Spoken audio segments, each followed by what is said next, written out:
يا معشر الأنصار قد قال غيركم من الأنصار مثل الذي قلتم قال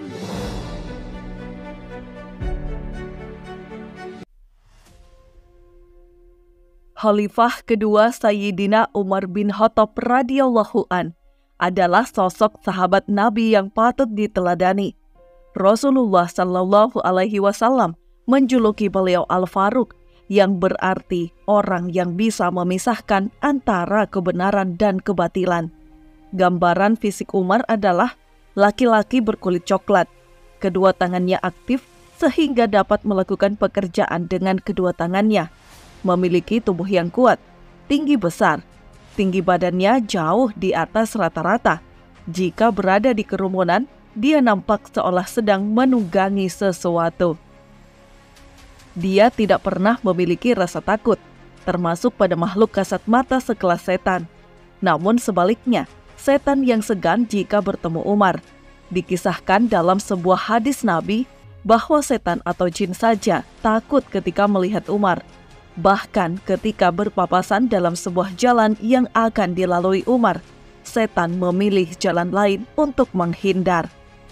Dalam sebuah hadis lain yang diriwayatkan oleh Ibnu Asakir dari Aisyah radhiyallahu an, Rasulullah Shallallahu Alaihi Wasallam bersabda, "Sesungguhnya setan lari ketakutan jika bertemu Umar." Selain itu dikisahkan juga bahwa Umar bin Khattab tidak memiliki rasa takut sedikit pun terhadap malaikat Munkar Nakir yang memiliki sosok menyeramkan. Selamat datang di channel Gap News. Namun sebelum lanjut, untuk mendukung kami agar terus berkembang, tekan tombol subscribe dan loncengnya untuk mendapatkan info dan hal menarik yang ada di dunia ini.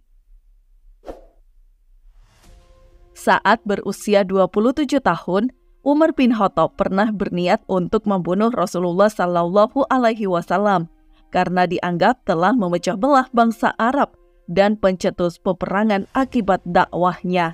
Namun niatan tersebut pun akhirnya batal setelah beliau mendapatkan hidayah dari Allah Subhanahu wa Ta'ala untuk masuk Islam. Lantas, seperti apa kisah Umar bin Khattab sehingga beliau memutuskan masuk Islam? Masuknya Umar bin Khattab menjadi kaum muslim merupakan salah satu doa Rasulullah Shallallahu Alaihi Wasallam yang dikabulkan oleh Allah Subhanahu wa Ta'ala atas kesabaran beliau menghadapi ujian selama berdakwah. Rasulullah pernah berdoa, "Ya Allah, kuatkanlah Islam dengan masuk Islamnya salah seorang dari dua Umar, yakni Umar bin Khattab dan Umar bin Hisham atau Abu Jahal." Kemudian Allah pun mengabulkan doa beliau dengan memberikan hidayahnya kepada Umar bin Khattab. Hidayah itu diberikan saat Umar bin Khattab hendak membunuh Rasulullah Shallallahu Alaihi Wasallam.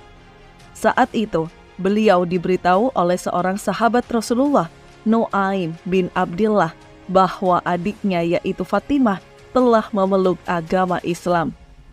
Setelah mendengar kabar tersebut, Umar bin Khattab berbalik dan bergegas mendatangi Fatimah dengan emosi yang membuncah untuk meminta penjelasan. Namun saat tiba di rumah Fatimah, Umar bin Khattab justru mendengar ia dan suaminya membaca Al-Quran. Umar pun menampar adiknya, sehingga membuat Fatimah tersungkur dan menangis. Umar pun melihat lembaran bertuliskan ayat Al-Quran yang sedang dibaca adiknya.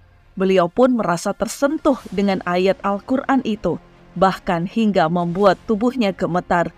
Umar pun ingin segera menemui Rasulullah Shallallahu Alaihi Wasallam. Kali ini, Umar tidak ingin membunuh Rasulullah Shallallahu Alaihi Wasallam, melainkan hendak masuk Islam. Ketika Umar datang, para sahabat pun panik dan takut Umar akan menyerang. Namun Rasulullah justru membukakan pintu untuk Umar. Umar pun mengutarakan keinginannya untuk beriman kepada Allah Subhanahu wa Ta'ala. Beliau pun mengucapkan kalimat syahadat. Keislaman Umar pun disambut dengan bahagia oleh Rasulullah dan para sahabat dengan bertakbir.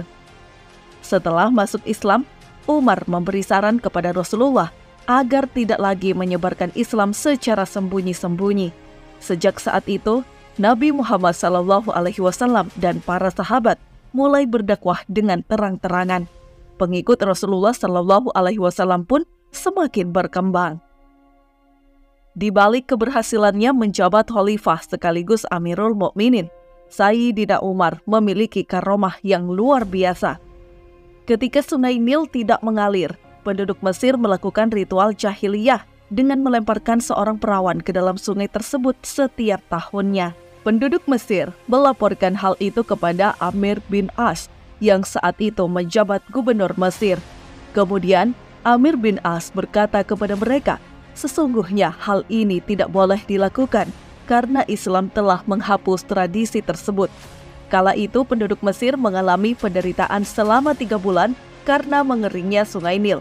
Amr menulis surat kepada Khalifah Umar bin Khattab untuk menceritakan peristiwa itu. Kemudian Umar membalas surat tersebut dan menyatakan, engkau benar bahwa Islam telah menghapus tradisi tersebut. Aku mengirim secari kertas untukmu. Lemparkanlah kertas itu ke Sungai Nil. Kemudian Amr membuka kertas itu sebelum melemparnya ke Sungai Nil. Ternyata kertas itu berisi tulisan Khalifah Umar untuk Sungai Nil di Mesir yang menyatakan, jika kamu mengalir karena dirimu sendiri, maka jangan mengalir. Namun jika Allah yang Maha Esa dan Maha Perkasa yang mengalirkanmu, maka kami mohon kepada Allah yang Maha Esa dan Maha Perkasa untuk membuatmu mengalir. Kemudian Amr melempar kertas itu ke Sungai Nil.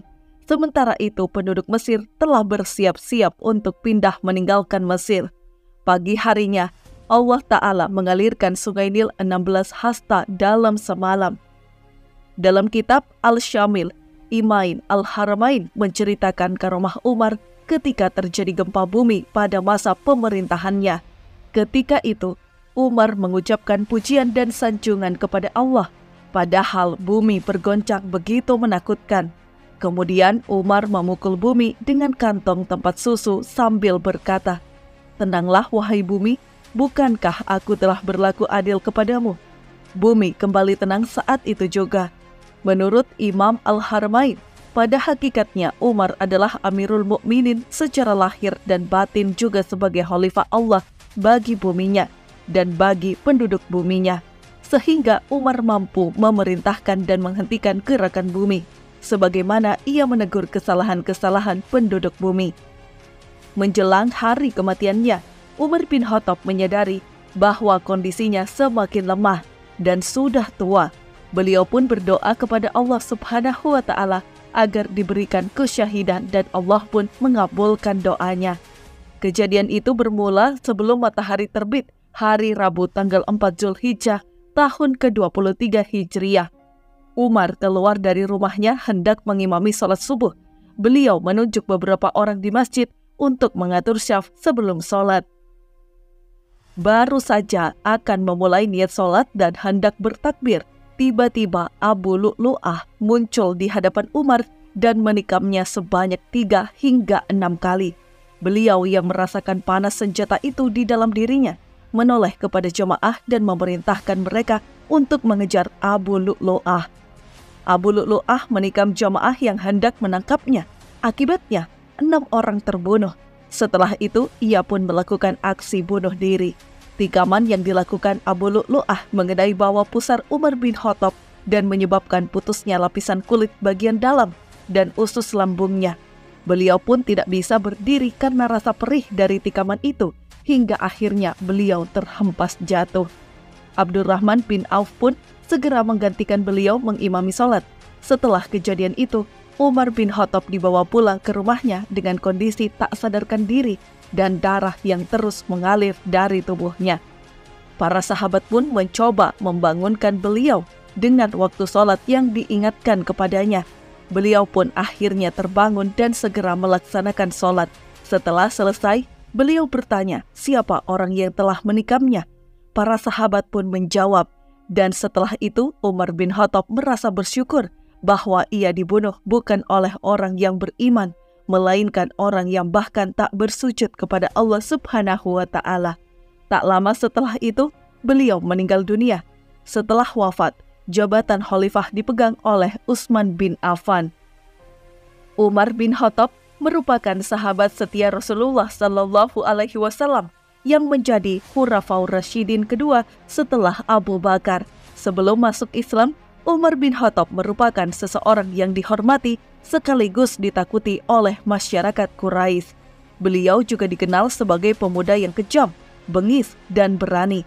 Bersama dengan Umar bin Hisham atau Abu Jahal, kedua tokoh ini sering menghalang-halangi masyarakat untuk masuk Islam karena rasa benci mereka terhadap Islam.